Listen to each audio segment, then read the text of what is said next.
Berbagai macam moda transportasi diminati oleh para pemudik dalam tradisi pulang kampung saat Hari Raya Idul Fitri. Tidak terkecuali moda transportasi air yang cukup tradisional di Palembang, atau sering disebut dengan perahu ketek.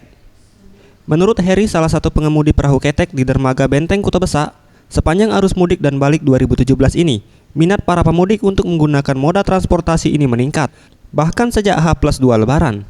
Dengan harga tiket yang jauh lebih murah ketimbang transportasi lainnya, yakni hanya Rp50.000 per orang, setidaknya dalam sehari mampu mengangkut 40 orang penumpang dengan 2 kali angkut, meningkat 100% ketimbang hari biasa yang hanya sekitar 20 penumpang. Mayoritas penumpang memilih ketek untuk menghindari macet karena kepadatan kendaraan. Bisa membawa orang 40. Ya. Buat balik berapa kali? Ya, Berapa kali buat balik? 2 kali. Jam berapa?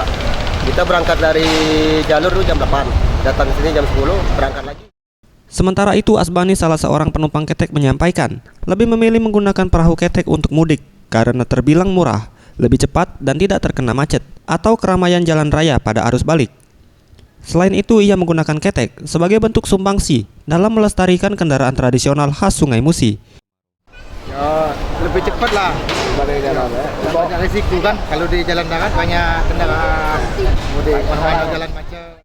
Tim Liputan Sriwijaya TV.